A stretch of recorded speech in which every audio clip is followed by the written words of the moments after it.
est une église qui a l'homme comme priorité, le salut de tout homme et de tout l'homme. C'est le Christ lui-même qui définit l'objet de la mission et les modalités pratiques à suivre sur le terrain de la mission. Car, selon les termes de Saint Vincent de Paul, Jésus-Christ est la règle de la mission. L'Esprit Saint est le protagoniste de la mission.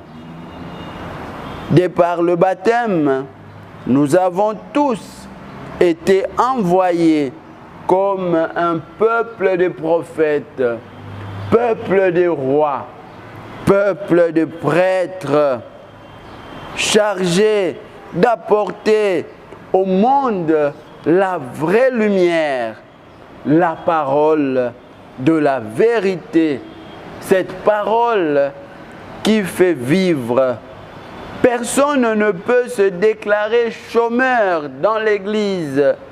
Il y a toujours quelque chose à faire selon la diversité de charismes et de dons.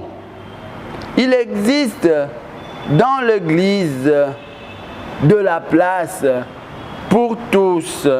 Il n'existe pas de fainéants dans l'Église. Si l'on ne sait pas se déplacer soi-même, on prie. Et cette prière devient une prière missionnaire.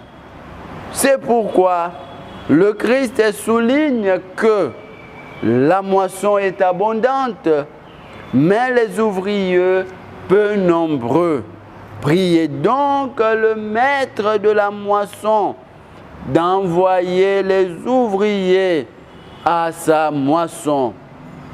Mon frère, ma sœur, à quel degré participes-tu aux activités de ta paroisse? Les CVB, les commissions paroissiales, les groupes de services et de formation ne sont-ils pas devenus l'apanage des autres?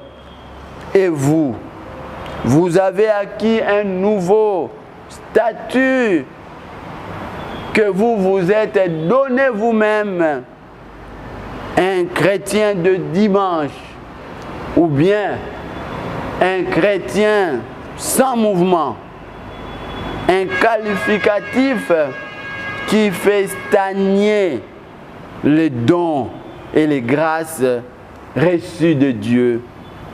Sortons de cette aphasie spirituelle et laissons-nous entraîner par la confiance que le Christ a placée en nous, en portant son choix sur des êtres si faibles et fragiles. C'est pourquoi il nous met en garde. Voici que je vous envoie comme des agneaux au milieu des loups.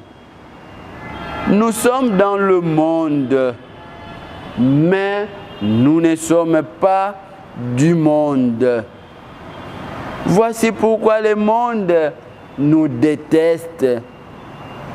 Nous devons tenir bon dans la prière pour lutter contre les diables, contre les épreuves de ce monde.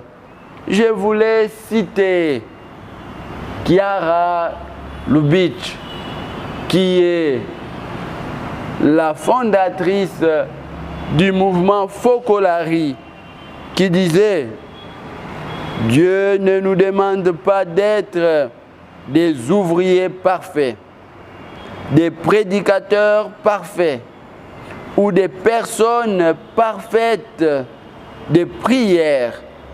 Mais ce que Dieu nous demande, c'est d'être parfaits dans l'amour. L'amour du prochain. Voilà.